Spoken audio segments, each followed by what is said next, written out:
Yaurana, Kuraura, quand l'écologie et la construction durable se rencontrent, ça donne des projets comme Objectif Terre. Parlons-en aujourd'hui avec David Chauvin, architecte et membre de l'association Objectif Terre Yarana. Bonjour. Et nous avons aussi Johan Chao, ingénieur et membre de la même association Yarana. Voilà. Comment l'architecture, l'ingénierie et l'éco-responsabilité se combinent pour créer un avenir plus durable, c'est ce qu'on voit tout de suite dans Manava, votre émission Info Service.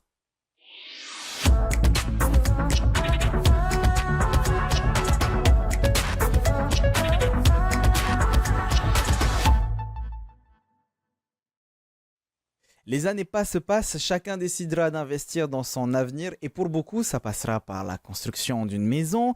Oui, mais comment? Une maison en dur, une maison en bois, un chalet sur pilotis. Et puis, attention, au Fénois, on est confronté à des défis, que ce soit la météo, les cyclones, et puis un incident est si vite arrivé. Et si en plus, on veut réduire l'empreinte écologique de sa construction, oh là là, ça devient très rapidement un casse-tête sans nom. Ou pas. Aujourd'hui, on va découvrir une manière de construire tout en développant les matériaux locaux, durables et sensibiliser la population à des modes de vie respectueux de l'environnement. Justement, David, on parle dans cette optique, dans cet objet de l'association Objectif Terre. Est-ce que tu peux nous parler de la genèse de cette association? Un grand merci de nous avoir invités aujourd'hui pour pouvoir parler de cette association qui a 10 ans et qui effectivement est née d'un constat au moment des Assises de l'Habitat en 2015, organisé par le pays avec les partenaires de métropole pour pouvoir un peu évaluer le logement social en Polynésie et la construction qui n'était pas suffisante puisqu'on sait qu'il manque 15 à 20 000 logements sur la Polynésie actuellement. Et sur cette base, il y avait une délégation du développement durable, du ministère du Développement durable, qui nous a soumis un peu cette question, pourquoi ne fait-on pas plus d'autoconstruction en Polynésie? Alors, autoconstruction, déjà, on s'arrête sur ce thème. Qu'est-ce que c'est?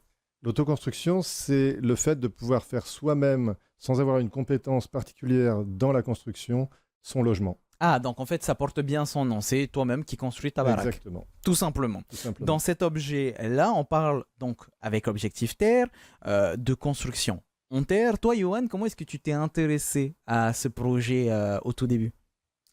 Eh bien, c'est un procédé qui s'est inscrit, comme l'a dit David, dans les Assises de l'Habitat. On a trouvé un procédé qui permettait de répondre à des besoins écologiques, on va dire, et qui nous a permis de se retrouver, moi en tout cas, sur les compétences de structure par rapport aux problématiques anticycloniques où c'est réglementaire localement. Et c'est ce qui m'a attiré, en tout cas, pour répondre à ta question sur ce procédé. On va en parler dans quelques instants, ne vous inquiétez pas. Mais on rentre dans le vif du sujet avec la première question, David. Pourquoi de la terre?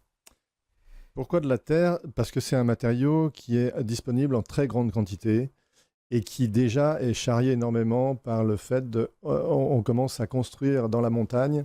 Les plaines sont déjà, en tout cas dans les grandes agglomérations, très occupées. Et donc, il est abondant et il est facile d'accès.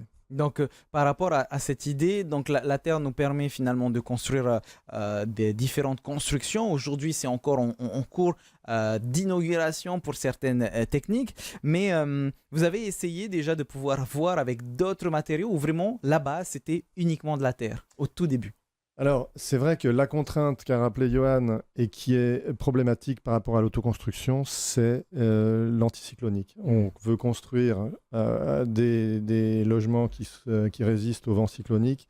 Et quand on fait ça de manière artisanale, avec des connaissances faibles, eh bien, on n'obtient pas ce résultat. Par exemple, le Phare MTR a été conçu par un collège d'architectes et d'ingénieurs. C'est, je pense, une réussite, même si pour certains côtés, elle peut être contestable, mais en tout cas, elle a permis de construire des logements faits pour ça, cette résistance. Or, aujourd'hui, il y avait l'idée d'offrir une alternative à cette solution avec d'autres avantages et une variante qu'on espère qui plaira aux gens. Alors, parlons de ces normes anticycloniques. Johan, c'était important, nécessaire de pouvoir avoir justement ces normes. Tu peux nous en parler? De manière assez pragmatique, ce qu'il y a, c'est qu'il y a eu des cyclones en Polynésie française comme un peu partout ailleurs, et depuis 1983, où il y a eu de gros dégâts sur la Polynésie française, il y a eu un arrêté qui est sorti qui a dit que dorénavant, il est obligatoire de construire en respectant les normes anticycloniques, où on a fixé une valeur de vent qui permet de dire, voilà, les constructions doivent résister à ce vent. Alors, on le sait bien, hein, puisque les choses vont se mettre petit à petit en place. On ne peut pas dire que affirmer aujourd'hui telle construction ou telle construction est anticyclonique, mais vous faites en sorte que justement ça puisse respecter ces normes aujourd'hui avec ces constructions. Alors aujourd'hui, si il n'est pas encore prouvé que ça l'est d'un point de vue factuel, il demeure que dans la pratique, on a la certitude que ça résiste au vent cyclonique. Bien sûr. D'autant que le procédé est déjà agréé antisismique en Californie. Alors, il faut quand même qu'on puisse parler des avantages et des inconvénients. J'ai fait quelques petites recherches sur ces maisons en terre. Il y a énormément d'avantages, comme par exemple le fait que ça ne prenne pas la chaleur ou c'est anti-incendie, on va dire ça comme ça. Bah, ça a une très forte capacité de résistance à l'incendie, puisque la terre, bah, comme les fours à pizza, voilà, suivant l'épaisseur qu'il y en a, bah, ça a les caractéristiques de résistance autant au niveau incendie, autant au niveau thermique, puisqu'il y a eu un prototype dont on va parler, David, un peu plus dans les détails tout à l'heure, à l'université, qui a fait l'objet d'une étude particulière et spécifique pour la thermique. Avant de parler justement de ces prototypes, il faut quand même qu'on puisse parler des inconvénients. Comme toute chose, il y a des inconvénients. Ça serait quoi ces inconvénients, David ? C'est que l'architecture n'a pas une dimension purement constructive, elle a une dimension culturelle. Et que donc, la construction en terre fonctionne beaucoup avec sa masse et son poids, et elle engendre des formes qu'on peut contourner, mais disons qui font partie d'une démarche qui peut prendre un peu de temps. Et donc voilà, le premier frein, c'est on ne sait pas ce que c'est, et ça donne des formes dont on n'a pas l'habitude. Okay. Par rapport à tout ça, bon, pour les connaisseurs du BTP, est-ce qu'il y a une base, une fondation comme il y a dans certaines maisons aujourd'hui, ou est-ce que vraiment on vient avec de la terre? Alors, je résume grossièrement, excusez-moi, hein, mais est-ce qu'on vient juste avec de la terre et poup, on fait sa petite maison?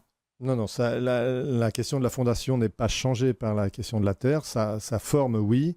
Ce qu'on a fait comme fondation sur le prototype de Teva Utah, c'est qu'on a mis des sacs de billes de verre roulées, de récupération, donc de recyclage, pour éviter les remontées capillaires. Et on avait un sol qui était bon, donc l'assise, elle est assez sommaire. Mais effectivement, l'ingénieur structure ou des géotechniciens nous diraient que ce n'est pas quelque chose qu'on peut reproduire comme ça sans réfléchir. Un élément aussi qui me semble important à pouvoir souligner, ce n'est que de la terre, il n'y a pas de petit mélange avec du béton, du ciment, des briques, ou tu sais, dans les îles, on utilisait de la soude de corail dans certains bâtiments. Est-ce que dans ces projets-là, il n'y aura que de la terre ou ça sera un mélange pareil?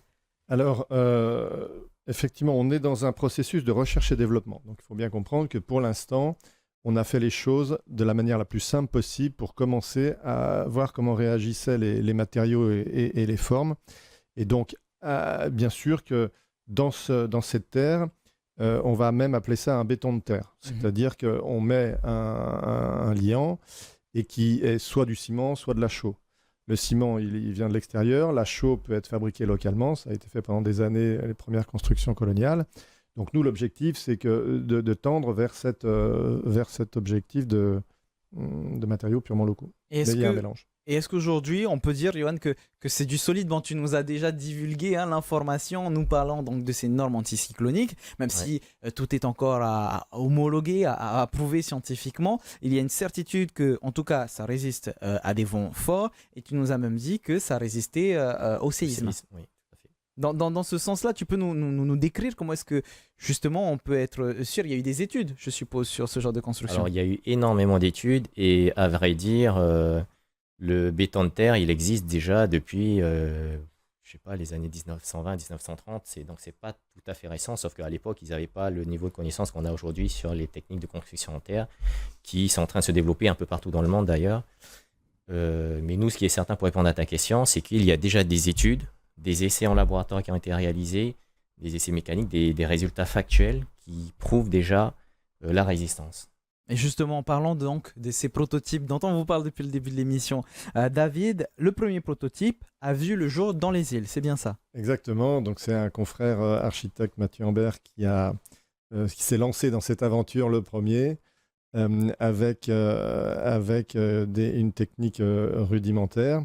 Et donc, il a fait ce premier prototype sur une île au Tuamotu. Et ce bâtiment n'a pas été terminé parce qu'il a été fait pour faire un premier test. Ensuite, on a eu, je ne sais pas si, oui, tu veux que je parle des suivants? On va en Encore. parler des On parle suivantes après, au fur et à mesure, ok, mais en tout pardon. cas, celle-là, Voilà, aujourd'hui, donc, elle a été faite dans les îles c'est et ça. ça a été le tout premier prototype finalement en En Polynésie. Polynésie, exactement. Et c'est quelque chose qui est important à souligner, c'est que c'est pas une nouveauté, hein, comme le disait Johan un peu plus tôt, c'est même quelque chose qui existait déjà depuis des millénaires dans d'autres Exactement. civilisations. Exactement. C'est une technique qui est vieille comme l'Antiquité.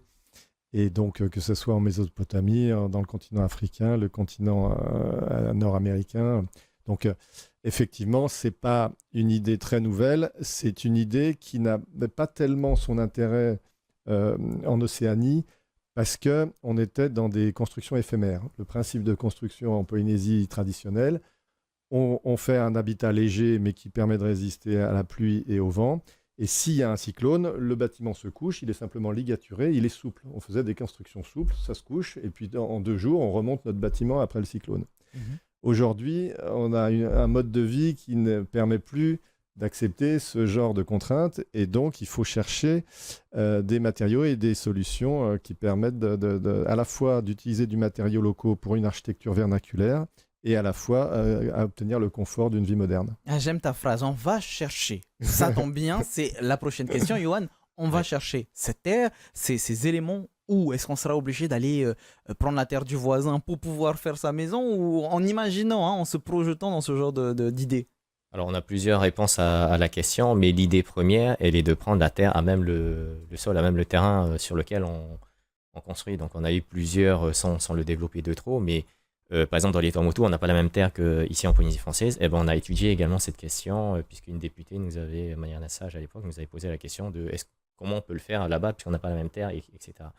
Donc, l'idée première, pour répondre à ta question, c'est de prendre la terre à même le sol. Et après, bon, il y a forcément ces études qui sont spécifiques à la nature du sol ou à la nature de la terre. Est-ce qu'on peut en faire? Mais on peut le faire avec toutes les terres. Tu as plus ou moins déjà répondu à la question, à la prochaine question, mais je préfère être sûr. Toutes les terres peuvent être utilisées, même par exemple dans certains endroits, il y a de la terre un peu rocailleuse. Alors, bon, en le disant, évidemment, j'exagère un peu, mais ça, c'est la réponse, on va dire, pragmatique et l'idée première du procédé de construction qui consiste à prendre la terre à même le sol. D'accord. Après, si on veut pousser la réponse de manière un peu plus factuelle et en allant du côté de l'assurance, puisque bon, c'est un procédé de construction qui, si on veut pouvoir le reproduire à plus grande échelle ou pour répondre aux besoins de logement, eh bien, il va se poser la question de l'assurabilité de la construction. Et à ce moment-là, il nous faudra prouver un certain nombre d'éléments, dont la résistance au vent fort, au cyclone et tout.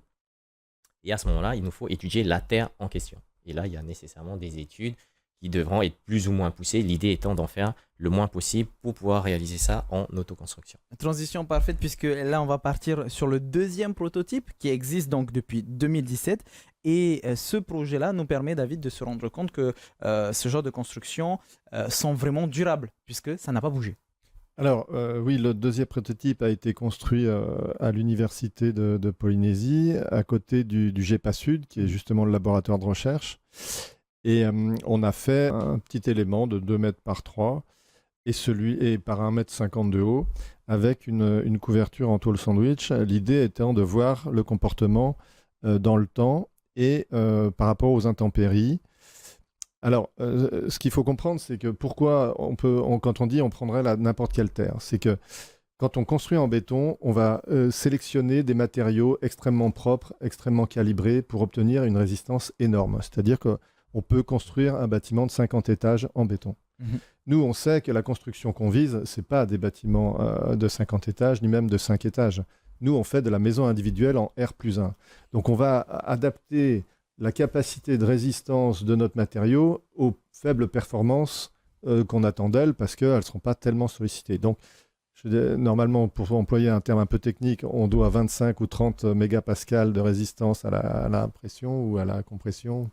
C'est ça, non, c'est ça. C'est ça, Johan? C'est bien ça. C'est ça. Et, or, nous, avec 2,5 à 10 fois moins, ça marche.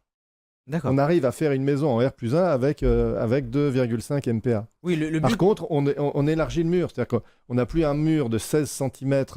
Parce qu'effectivement, quand un mur est cher et très solide, eh ben, on va le faire le plus petit possible. Parce qu'à l'intérieur, on va mettre du ferraillage qui va permettre de reprendre tout un tas d'efforts. Nous, ce qu'on fait, c'est qu'on fait un gros mur, on fait une espèce de tas de charge. Donc, c'est pour ça qu'il peut être plus simple et avec un matériau beaucoup moins calibré. Et donc, en fonction de ça, l'idée, ça serait de faire, dans l'idéal, quand on construit sa maison et qu'on teste sa terre, on fait une éprouvette et on la fait tester. Il y a même le lycée de Taunoa qui le... Taoné. Taoné, Le pardon. diadème. Du Diadème qui fait des essais. Et donc, c'est ce qu'on a fait d'ailleurs lors de notre prototype. C'est pour ça qu'on peut dire qu'on a une valeur. Et donc, voilà, ça permettrait de se dire, oui, est-ce que ma terre est bonne avant avant de construire, on fait faire un essai, ça coûte 5 000 francs et voilà. Et puis il y a des techniques aussi qui peuvent qui permettent de mieux voir aussi de quoi est-ce que l'on parle.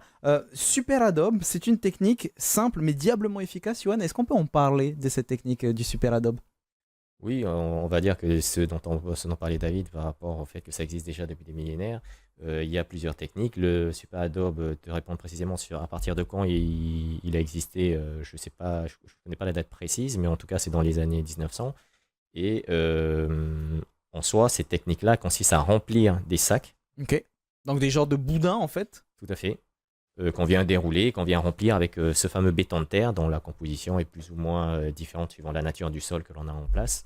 Et les liants que l'on va mettre, soit en ciment, soit en chaux, ou il y a encore d'autres techniques. Mais la base du Super Adobe, c'est celle-là. C'est celle de remplir des sacs en boudin pour pouvoir faire la forme architecturale que l'on veut, construire et avoir la bonne résistance appropriée. Et justement, il y a eu un troisième prototype dans ce sens, David. Oui, exactement. Et je voudrais compléter ce que vient de dire Yoann sur la très belle histoire du Super Adobe. C'est que à l'origine, c'est un appel d'offres de la NASA pour construire des bases lunaires. C'est-à-dire que quand les Américains ont commencé à imaginer dans les années 60-70 de coloniser la Lune, ils ont demandé comment on pourrait construire sur la Lune sans emmener des parpaings. Ouais, c'est trop bien. Donc potentiellement, on aurait eu des dômes sur la Lune. Exactement. Donc il y a un architecte irano-américain qui a proposé cette solution. Elle n'a pas eu de suite puisque effectivement les programmes lunaires se sont un peu réduits et même annulés. Et il a développé en Californie cette technique qui est aujourd'hui, on a repris comme première base. D'ailleurs, ce n'est pas forcément la seule. Le président de l'association Objectif Terre travaille aussi sur la brique de terre crue. Donc voilà, il y a une possibilité d'étendre un peu les techniques avec de la terre. Et donc le troisième prototype on nous a aidé à construire ce troisième prototype par un formateur de l'association Calers aux États-Unis où avait enseigné le fondateur de cette technique. Et donc il nous a permis en 15 jours de construire un dôme d'environ 2,50 m intérieur et il doit bien faire 4,50 m de haut parce qu'il y a donc une forme qui est calibré pour pouvoir obtenir les résistances et les protections à la pluie qu'on espère. Alors là, on entend les différentes distances finalement des bâtiments que vous avez pu faire, des prototypes. Mais Yoann, question importante, est-ce qu'on peut aujourd'hui choisir l'architecture de sa future habitation si je veux, alors peut-être pas avec étage, on en a parlé tout à l'heure avec David. Sur la base de cette technique. Mais sur la base de cette technique, est-ce que c'est possible de pouvoir imaginer une architecture propre? Alors, nous, à notre stade à nous de connaissance avec David de la question, ça fait à peu près 10 ans qu'on regarde le sujet, on peut dire oui. Pour autant, il n'est peut-être pas donné à tout le monde de pouvoir aujourd'hui envisager ça de cette façon-là. Il y a des formes architecturales de base qui font que, on va dire, la construction, elle est autoportante, elle est autosuffisante d'un point de vue solidité. Après, quand on veut venir faire des formes architecturales qui sortent un peu de l'ordinaire ou de en tout cas du solidité. procédé de construction tel qu'il a été imaginé, c'est un peu plus risqué. C'est là où nous, dans l'intérêt qu'on peut avoir respectivement et moi personnellement par rapport à la première question que tu posais, c'est justement de pouvoir adapter ce procédé de construction ou ces techniques de construction à des formes architecturales qui sortiraient encore de l'ordinaire. Par exemple, en Nouvelle-Zélande, ils ont des constructions en terre de forme rectangulaire, de forme totalement différente de ce procédé-là. Et qui pourrait être réalisé avec ce procédé de construction, moyennant un certain nombre de dispositions constructives prévues par des normes néo-zélandaises. Mais voilà, il en existe plein des exemples comme ça, donc sans trop m'étaler sur la question.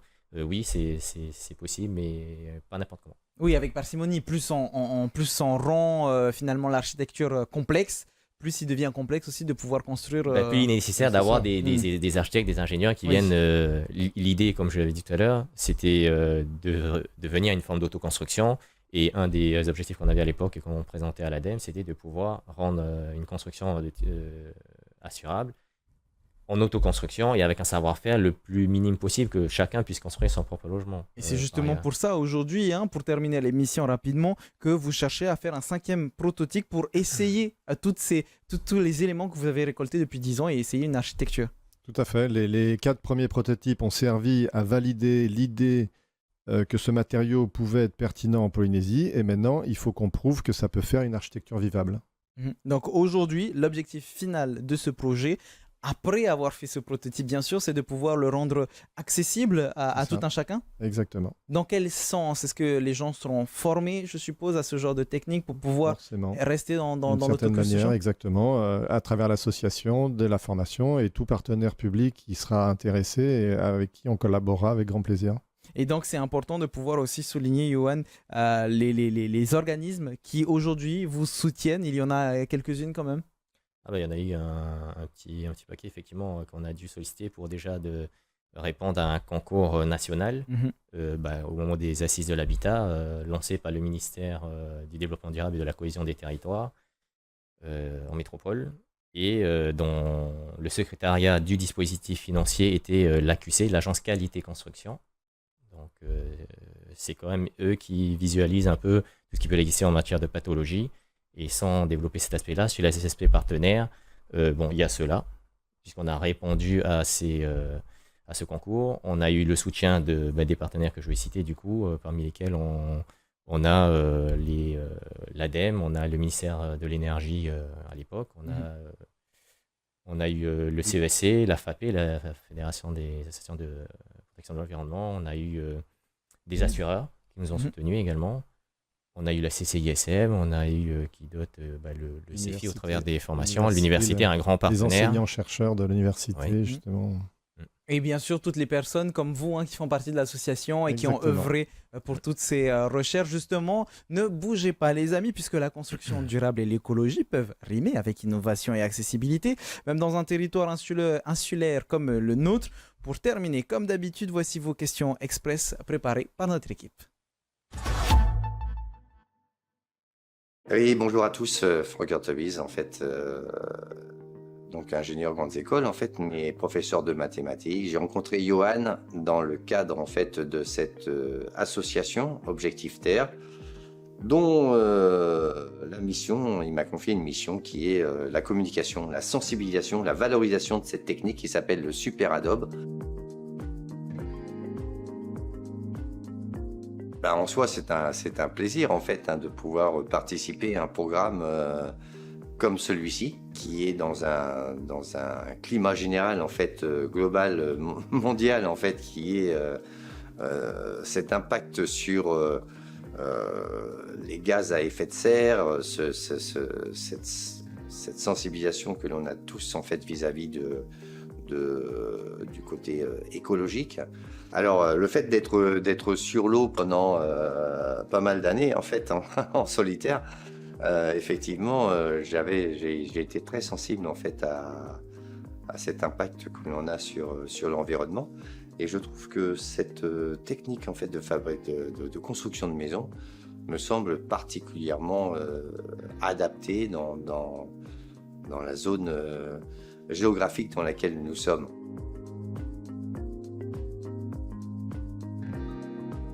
Là, notre association Objectif Terre, en fait, a pour objectif de sensibiliser, de valoriser cette technique qui est le Super Adobe, une technique de construction extrêmement simple à mettre en œuvre, en fait, et qui est très respectueuse de l'environnement.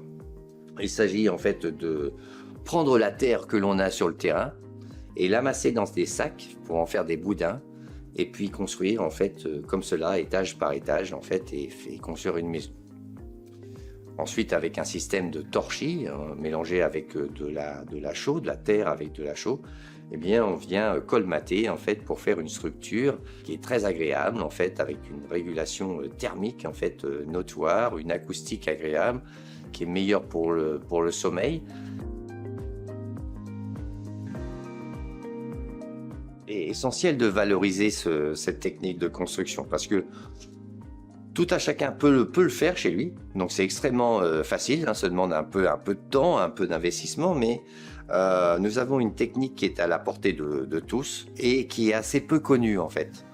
Hein, on connaît les constructions en bois, en parpaing, en aluminium. Alors l'impact sur l'écologie, en fait, il est indéniable en fait. Hein, puisqu'on utilise simplement les matériaux locaux, naturels. On a tout sur place et puis on réalise notre maison avec les matériaux locaux que l'on a à notre disposition.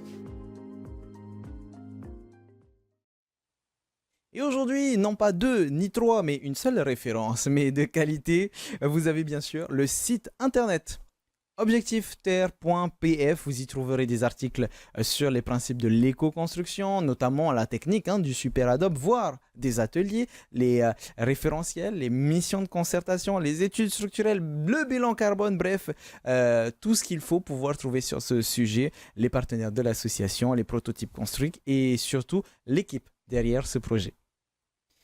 Pour terminer, vous avez très rapidement leur page Facebook qui est disponible grâce à leur site internet. Il y a toutes les photos si vous voulez vous y renseigner. Justement, on vous contacte si jamais on est intéressé, David, directement grâce à la page Facebook ou le site internet. Fait, exactement. Merci beaucoup d'être venu nous avoir parlé de ces projets. Et merci beaucoup aussi à Johan d'être venu pour nous parler de cette association Objectif Terre. Merci à vous de nous avoir suivis. On se retrouve très bientôt pour une nouvelle émission.